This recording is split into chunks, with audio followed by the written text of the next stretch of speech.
मुल्क भी तो देखो ना, हर चीज मसला, मतलब मुल्क भी तो चलना है ना, तो देयरफॉर आप भी खड़े होते तो हो। मुल्क चलना है तो आइन से चलना है ना, तो आइन में सिर्फ 105 और 224 आर्टिकल है। हाँ, एक पूरे पे फोकस करें, ये जो सिटीजन से ज्यादा कोई अहम है। 184(3) क्या है? 184(3) है पब्लिक इंटरेस्ट लिटिगेशन। बिल्कुल। तो मुदस्सर नारो की माँ का 184(3) पे ज्यादा हक है या मियां नवाज शरीफ का, जो 3 दफा प्राइम मिनिस्टर बन चुके हैं, अब वो 4थी दफा भी प्राइम मिनिस्टर बनना चाहते हैं, और उनकी ख्वाहिश ये है कि उनकी खातिर पाकिस्तान की जो पार्लियामेंट है वो सुप्रीम कोर्ट का फैसला बदल दे।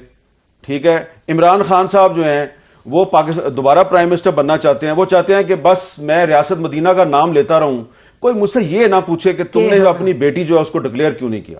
ठीक है ना, डबल स्टैंडर्ड्स हैं इन सब के।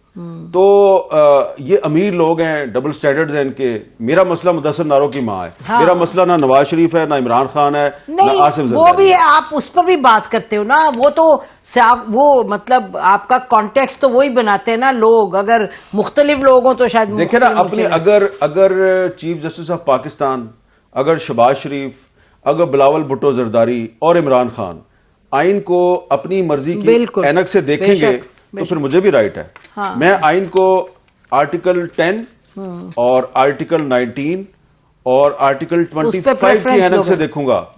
ठीक है ना। आर्टिकल 10 कहता है कि बंदा गिरफ्तार करते हो 24 घंटे में पेश करो अदालत में। 19 कहता है कि मुकम्मल तौर पे आपको आजादी इजहार होनी चाहिए, जो कि नहीं है। और 25A क्या कहता है? 16 साल की उम्र का जो हर बच्चा है उसको रियासत मुफ्त तालीम देगी। तो यहां पे कभी चीफ जस्टिस ने कभी अज खुद नोटिस लिया है, पूछा है कि ये जो प्राइवेट स्कूल पूरे मुल्क में खुले हुए हैं और प्राइवेट स्कूल जो है वो उनकी इतनी बड़ी बड़ी उनकी फीसें हैं, और अभी मुझे यूनिवर्सिटी के स्टूडेंट्स जो हैं वो ईद से 2 दिन पहले जो हैं वो बाकायदा आंसुओं से रोए। मैंने कहा आपने इतनी महंगी यूनिवर्सिटी में दाखिला क्यों लिया? उसने कहा जी दाखिला उस वक्त लिया था, नंबर बहुत आगे थे, और हमें कहा गया कि जी ये यूनिवर्सिटी जो है ये तो इंटेलिजेंट स्टूडेंट्स के लिए है। तो अब पता चला है वो यूनिवर्सिटी तो सिर्फ अमीर नहीं, फिल्थी रिच जिनके पास नाजायज जराए से कमाई हुई दौलत है, सिर्फ उनके बच्चे अब प्राइवेट यूनिवर्सिटियों में पढ़ सकते हैं। ये मसला है, अवाम का मसला ये है। ठीक है, इस पे तो कोई अदालत, कोई इमरान खान, कोई नवाज शरीफ, शहबाज शरीफ, बिलावल भुट्टो कोई बात नहीं करता। ठीक है, उनको बस ये है कि एक पार्टी कह रही है आइन जल्दी करा, आइन में कहा है कि 90 दिन में इलेक्शन कराओ, और इलेक्शन तो 90 दिन में होगा वरना आइन तबाह बर्बाद। दूसरी कहती है नहीं, हम इलेक्शन से भाग रहे हैं, हमें जो है वो पाकिस्तान को डिफॉल्ट से निकाल लें। तो ये चक्कर है सारा। और जब अगर फर्ज करें इलेक्शन हो जाता है, अगर इलेक्शन हो जाता है तो क्या फर्क पड़े? नहीं हो जाता है इलेक्शन, तो इमरान खान साहब दोबारा वजीर आजम बन जाते हैं, सारे पाकिस्तान के मामला ठीक हो जाएंगे। पहले आपने देख नहीं लिया, साढ़े 3 साल थे वो। ठीक है ना। तो इसलिए मैं ईद के दिनों में नई बात करना चाह रहा था, तो इसलिए मैंने ज़रा घुमा फिरा के आपको बताया कि जो सवैयाँ हैं उसका मुतबादल तरबूज है, तो तरबूज का मुतबादल खरबूजा है। अब अगर आप इस मौसम में कहें कि आपको मीठे आम मिल जाएं तो वो तो नहीं मिलेंगे आपको। मतलब कहने का कि मीठे और यानी कि कॉम्पिटेंट। अभी आप हल्के मीठे फ्रूट पे गुजारा करें, आम का मौसम आएगा जब गर्मियां पीक पे पहुंचेंगी। लोगों की भी बात की, थोड़ा सा पाकिस्तान और दुनिया के बारे में भी बात करते हैं। 2-3 इशूज जिसमें हामिद और आप लोग सब भी उसको बहुत आपके दिल के करीब है। कश्मीर पे क्या कर रहे हैं? कश्मीर पे मैं सिर्फ दुआ कर सकता हूं, इसलिए कि जनरल कमर जावेद बाजवा जो है उसने कश्मीर पे जो सौदा किया उसकी अभी तक डिटेल जो है वो कौम के सामने नहीं आई। मैंने क्या लफ्ज़ इस्तेमाल किया है? सौदा। ये जो उन्होंने इंडिया के साथ line of control cease fire किया था, उस सीज फायर के फौरन बाद मोदी ने पाकिस्तान का दौरा करना था। ठीक है। और जब फॉरेन ऑफिस को यह पता चला, वजीर खारजा शाह महमूद कुरैशी को पता चला कि मोदी पाकिस्तान आ रहा है, मुझे तो पता ही नहीं है, तो भागे भागे इमरान खान के पास गए, उनसे पूछा कि आपको पता है? उन्होंने कहा मुझे वो बताया था, बाजवा साहब और फैज साहब आए थे, कि बातचीत उनकी चल रही है अजीत डोवल के साथ, लेकिन वो आ रहा है ये मुझे नहीं पता।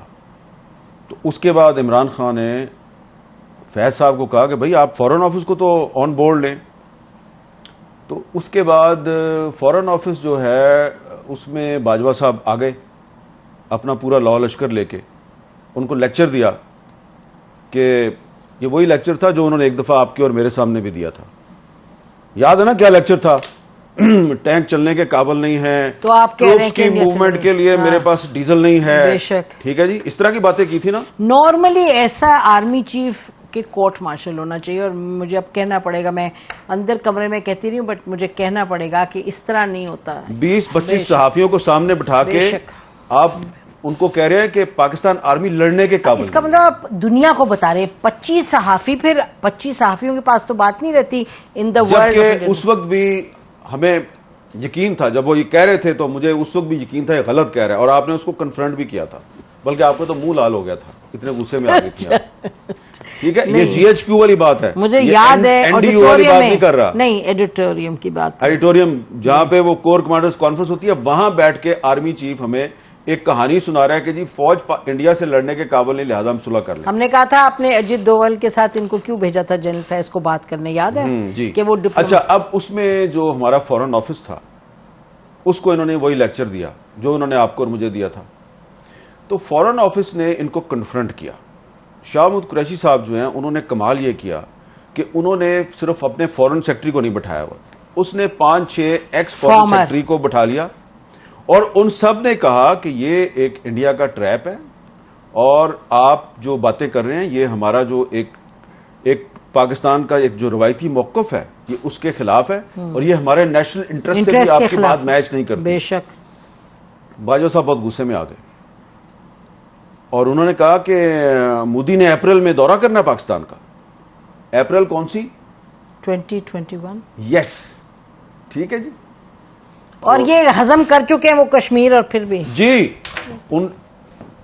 5 अगस्त 2019 हो चुका है, ठीक है। और बाजवा साहब जो हैं उन्होंने जनरल फैज और अजीत डोवल के जरिए मोदी का दौरा पाकिस्तान भी जो है वो उसकी डेट भी फिक्स की हुई है। तो इसलिए फिर इमरान खान साहब जो हैं उनके साथ उनके बहुत से मामलात पे इख्तिलाफात थे, तो इस मामले पे भी उनका ख्याल था कि यार ये तो बड़ी ज्यादती की है मेरे साथ, मैंने तो नोबेल पीस प्राइज लेना था कश्मीर का मसला हल करके, जनरल बाजवा ने जी, और उसके बाद एक और एक्सटेंशन भी लेनी थी। तो अब भले शाह महमूद कुरैशी साहब इस पे बात ना करें और इमरान खान साहब भी बात ना करें, लेकिन मुझे और आपको तो कभी ना कभी करनी है ना।